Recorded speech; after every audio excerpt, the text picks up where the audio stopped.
Assalamualaikum dear aimers, hope so you all are doing well. Today the topic of our discussion is basically from chapter Bioenergetics and the topic is reactions of photosynthesis.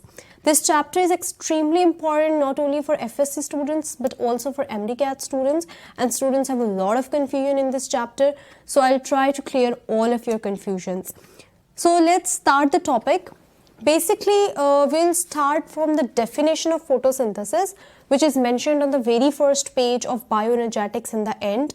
That photosynthesis is a process in which inorganic oxidized compounds of carbon and hydrogen are reduced to organic carbohydrates, which are extremely energy rich. So basically, we'll try to find out what is the meaning of this definition. So firstly, look here that I have mentioned the reactants of photosynthesis. So what are the two basic reactants of photosynthesis?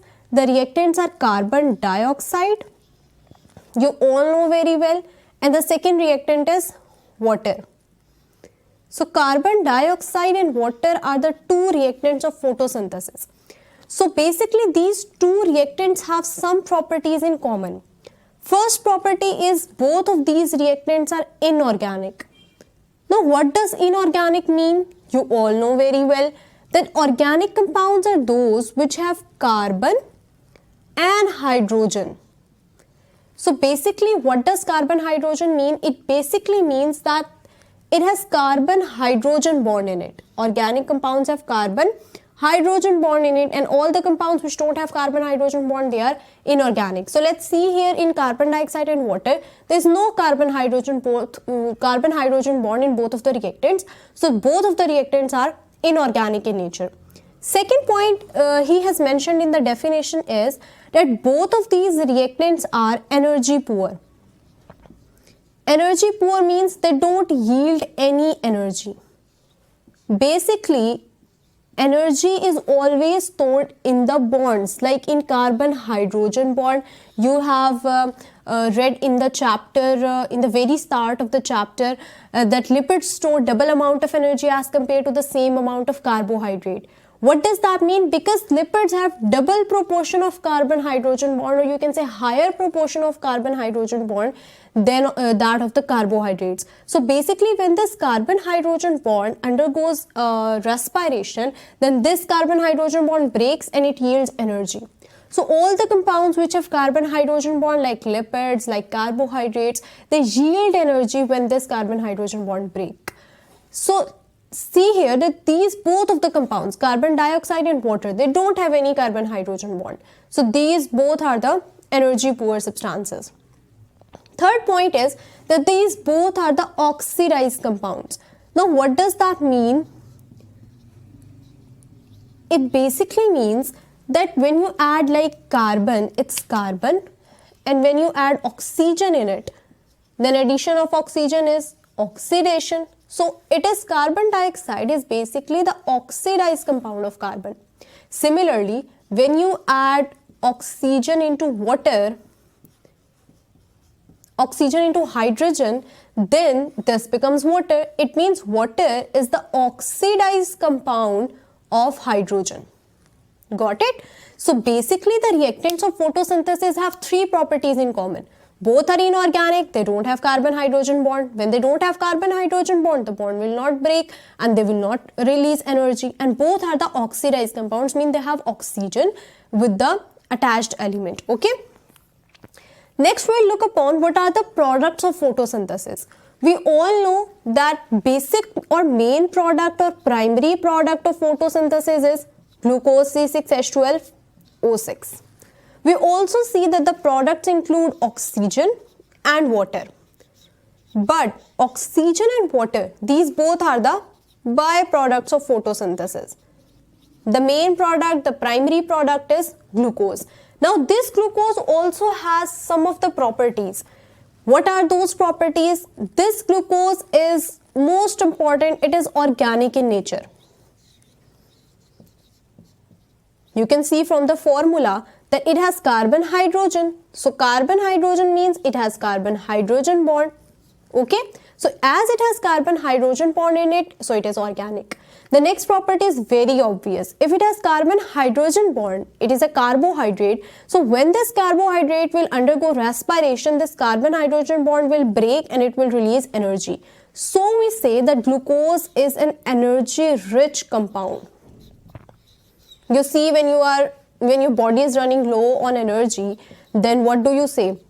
You say that have a bottle of glucose, because in this glucose carbon hydrogen bond immediately breaks and this carbon hydrogen bond gives you the energy. So glucose is basically an energy rich compound. What is the third property? Third property is that it is a reduced compound. So how it is a reduced compound? It is a reduced compound in the way, like you basically know the definition, the equation of photosynthesis, which is when carbon dioxide mixed with water in the presence of chlorophyll, then it yields C6H12O6 plus oxygen and water. Okay, this is the basic equation of photosynthesis. So basically what happens is this carbon dioxide changes into this glucose. Okay, this carbon dioxide adds hydrogen in it and then it changes into glucose. Students, next I'm going to explain the equation of photosynthesis, and I'll tell you how the reactants of photosynthesis are converted into products. So firstly, you see that I have mentioned this earlier, that the glucose is formed by carbon dioxide. This carbon dioxide is converted into this glucose by the addition of hydrogen. First, see that how many carbons are present in carbon dioxide. You see that 6 carbons are present in carbon dioxide and same 6 carbon are present in glucose. So it's balanced. Next you see oxygen. 6 2s are 12. 12 oxygens are present in carbon dioxide, while 6 oxygens are present in glucose. So I'm dividing these 12 oxygens into like this: 6 oxygen and 6 oxygen. Okay, so these 6 oxygens are present in glucose. These 6 oxygens are present in glucose and 6 are remaining. Okay, remember that 6 are remaining. Now see in the water. What's happening with water is, how many oxygens are present in water?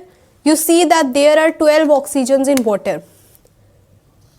All the 12 oxygens of water are converted into the atmospheric oxygen. You see how many oxygens are present here? 6 2s are 12. So all the oxygens of water went into the oxygen of atmosphere. Now you see how many hydrogens are present in water. There are 24 hydrogens. I am dividing these hydrogens as 12 hydrogens and 12 hydrogens. These 12 hydrogens add into carbon dioxide and make glucose. These 12 hydrogens are from the water. Okay, and the remaining 12 hydrogen, these 12 hydrogen again make it water. How many hydrogens are there? 6 2s are 12, and these hydrogens are from the hydrogens of water. Now you see there are 6 oxygens over here. So these 6 oxygen are these oxygen which were in the carbon dioxide. Okay, so how many oxygens are there? 6. I have differentiated this with the help of red and black pointer. You see where I have mentioned these black, it means that these things are included in the products as same. For example, here is carbon black, here is also carbon, here is oxygen, here is oxygen. So you see that carbon goes same into the glucose, half of the oxygen of carbon dioxide goes into glucose and half goes to make water. You see here oxygen is black, it means it is from the carbon dioxide, and half of the hydrogens of water go into glucose and half of the hydrogens go to make water, and all the oxygens of water make atmospheric oxygen. Okay, so this is basically the process, and this is basically how reactants are converted into products, and all the process take place in the presence of sunlight and sunlight which is absorbed by the photosynthetic pigment chlorophyll. Okay, here is also one more important thing which is very important with respect to the MCQs in FSC as well as in Mdcat, that the net yield of water in photosynthesis, ठीक है, net yield of water in photosynthesis, which is 0. Net yield of water in photosynthesis is 0. How it is 0? Basically, you see that half of the water is used to make glucose. Hydrogens are added into carbon dioxide from water, so it is reduction. So half of the water make glucose, and half of the water is produced as the same. Like if I divide this water into two parts, like 6 water and 6 water. Okay, you see this 6 water is same in reactants and same in products. Okay, so it has no yield, it cancels out. Okay, so in the reactants we mentioned that we take 6 molecules of water. Okay, because these are balanced, it cancels out, there is no net yield. So we simply write the equation of photosynthesis like this. Okay, I write here 6 carbon dioxide plus, instead of 12 we write this 6 as I have told you, 6 water, it changes into C6H12O6 plus it makes 6O2. Okay, because this water is cancelled from here. Then we say that there is no net yield of water. Equation is balanced, also balanced here. Okay, like 6 carbon are here, 6 carbon are here, 12 oxygens are there. 12 oxygen, 6 2s are 12, 12 and plus 6. 18 oxygens are there, 6 2s are 12 plus 6, 18 oxygens are here. Similarly, hydrogen is also balanced, 12 hydrogen here and 12 hydrogen here. So we say that there is no net yield of water. Points you have to remember from all this slide is that glucose is formed from carbon dioxide, all the atmospheric oxygen is formed from water. There is no net yield of water in photosynthesis. Got it? Okay students, next we have divided this process of photosynthesis into the two processes, because it is not a single step process, it occurs in a series of steps.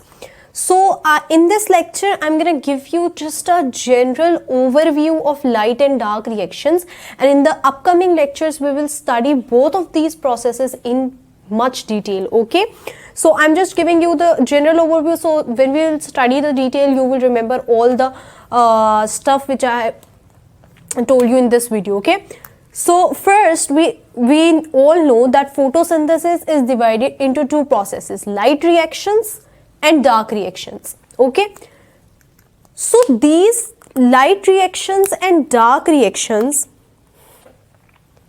basically light reactions are those reactions which occur in the presence of light, like during the daytime, and dark reactions are those reactions which occur in plant during the night time or day or night, when the products of photosynthesis are available, means when the products of light reactions are available, sorry, means that they don't need light energy directly. Okay, they don't need light. Now these light and dark reactions have many other names too. These light reactions are also called as Hill reactions. Only Mdcat students will remember this. FSC students don't need to remember that light reactions are also called as Hill reactions. But other names, these are also mentioned in your book. Light dependent reactions. Light reactions are also called as light dependent reactions because they ultimately depend upon light. And dark reactions are called as light independent reactions because they don't need light energy. Next very important point is that light reactions are called as energy conversion reactions. Now what does that mean? Because in light reactions, light energy is converted into chemical energy. Light energy, you all know that sunlight has packets of energy which are called as photons. Okay, this light energy is converted into chemical energy. Now, what is chemical energy? You know, any chemical substance, the energy which is possessed by any chemical substance is known as chemical energy, and chemical energy is basically in the chemical bonds. Like we earlier studied in glucose, that glucose has carbon-hydrogen bonds. So it is a chemical bond. When this bond breaks, it releases energy. So energy possessed by glucose is chemical energy. Similarly, as you see in ATP, ATP has phosphate bonds. So energy present in these bonds are called as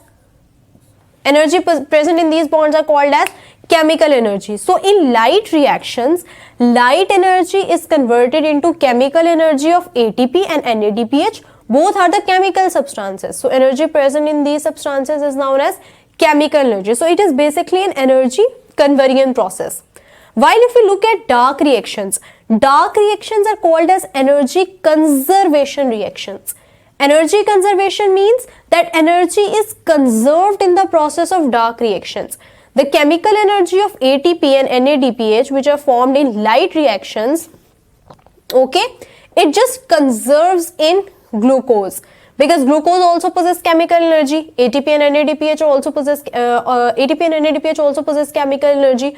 What only happens is in dark reactions is that the chemical energy present in ATP and NADPH conserves into the glucose. So there is no energy conversion, there is only energy conservation, because both possess chemical energy. Okay, so this is basically the difference of names between both reactions. These are light dependent and energy conversion. These are light independent and energy conservation. Okay students, now I'm gonna explain what are the reactants and products of light reactions and what are the reactants and products of dark reactions. So first, you know what are the reactants of light reactions? I have mentioned this chemical equation here, and now we'll divide this chemical equation according to light and dark reactions. Firstly, the reactants of light reaction is ADP. First reactant is ADP, and the product of ADP in light reaction is ATP. Okay, ADP converts into ATP. The second reactant of light reaction is NADP. Okay, and this NADP converts into NADPH. So this is the second reactant.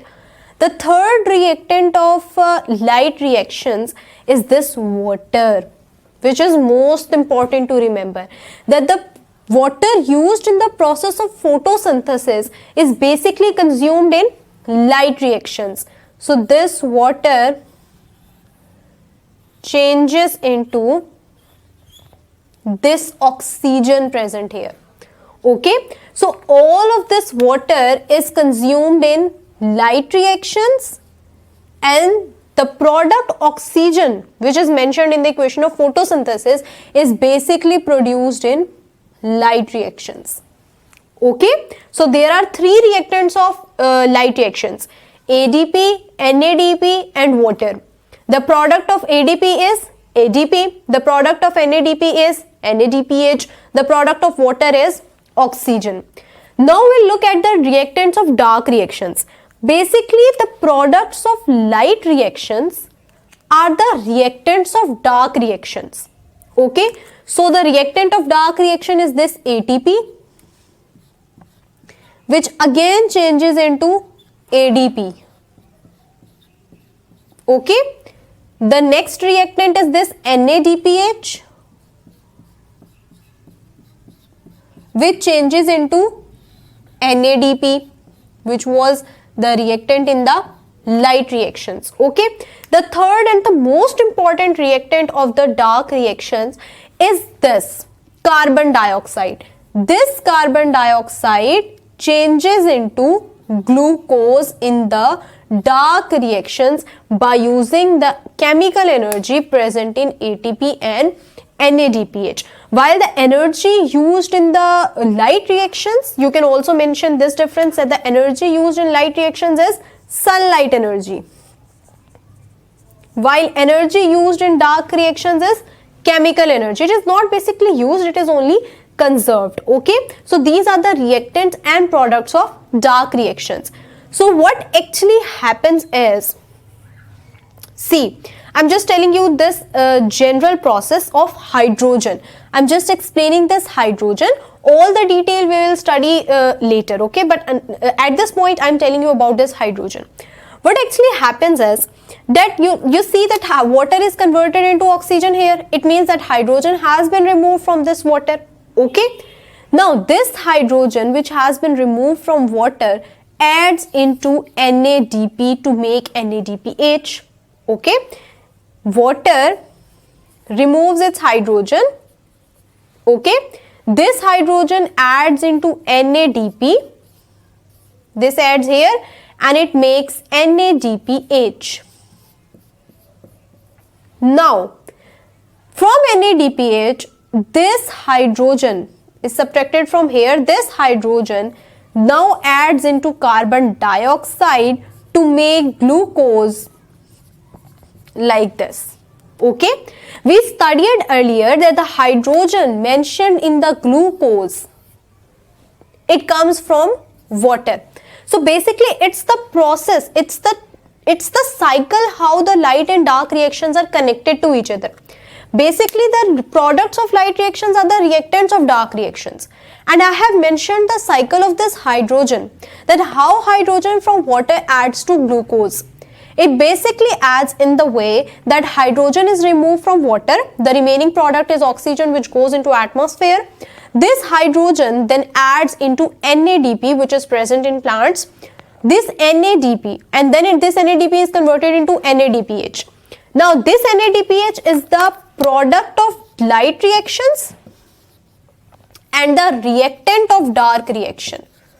Now what happens in dark reactions is that this hydrogen, this NADP provides hydrogen to reduce carbon dioxide, and this hydrogen is then added into carbon dioxide to make this C6H12O6. I haven't balanced the equation of this, okay? I have just told you the general concept so that you may remember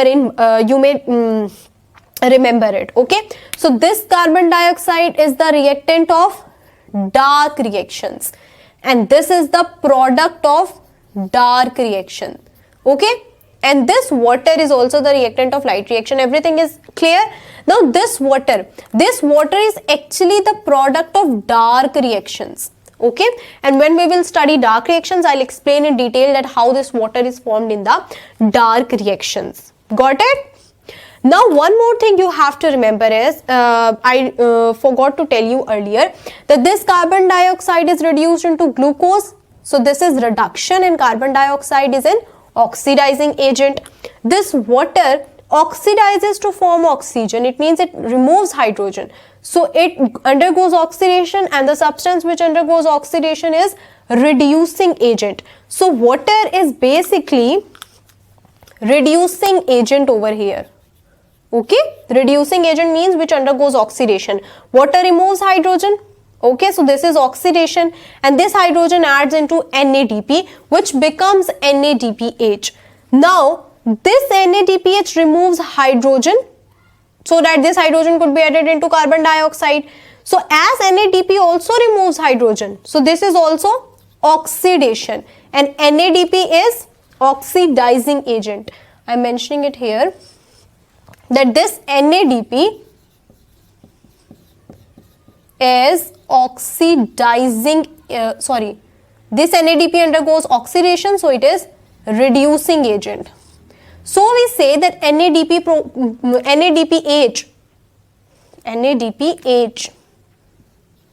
because NADPH can provide hydrogen, okay, not NADP. NADP is not a reducing agent because NADP does not have hydrogen. NADPH has hydrogen. So when this NADPH removes hydrogen, it is oxidation, it is called as reducing agent. So NADP is called as reducing agent, and we also say that NADP has reducing power, okay. And we also say about ATP that ATP has assimilatory power. What does that mean? Assimilatory actually means together. Okay? to gather something, to combine some things. So ATP, what does ATP do? That the chemical energy stored in ATP that helps to attach this hydrogen and carbon dioxide, that helps to gather hydrogen and carbon dioxide, that helps to combine hydrogen and carbon dioxide to make glucose. So carbon dioxide undergoes reduction, it is oxidizing agent. Water undergoes oxidation, it is reducing agent. NADPH provides hydrogen to carbon dioxide. So NADPH is reducing agent and it has reducing power. ATP is called as assimilatory power because it combines hydrogen to carbon dioxide to make glucose. So this is basically the general overview of light and dark reactions. Now I'm going to give you the summary of the lecture and you will just remember the summary and then you will got all the lecture. So students, here is the summary of the reaction. Firstly, we studied about photosynthesis. You have to remember its definition. We studied about reactants which have three properties: inorganic, oxidizing and poor energy. Products, they also have three product is glucose. It also has three characteristics, which is it is a reduced form of carbon dioxide, it is reducing and it is energy rich, and the third property is that it is organic in nature, so it yields energy. We looked at the equation of photosynthesis, from which we grasped that net yield of water is 0 and atmospheric oxygen comes from water. So these are basically important MCQs, okay. Now then we looked at the oxidizing and reducing agents, that carbon dioxide undergoes reduction, so it is oxidizing agent. Water undergoes oxidation, so it is reducing agent. NADPH also has reducing power and ATP has assimilatory power. Then we looked at light versus dark reactions, we looked at the reactants and we looked at the products. You can see the image over here where you can see the light and dark reactions. There is also one difference over here, that light reaction occurs in thylakoid membrane and dark reaction occurs in stroma. I'll explain it inshallah in later videos, but if you want to write this difference also, then you may write it. So in this image you can see the light and dark reactions. It is basically shown in the form of cycle, that NADP and ADP are the reactants of light reactions, while NADPH and ATP are the products. Oxygen is also formed during the light reactions, while water is also consumed during the light reactions. The product of dark reactions are glucose, ADP and NADP, while its reactants were ATP, NADPH and carbon dioxide. So students, I have tried to deliver this lecture. If you got the lecture, have a big smile on your face, and if you have any question regarding this topic, feel free to ask in the comment section. I'll try my best to answer you. Till then, be happy, make others happy. See you in the next lecture. Allah Hafiz.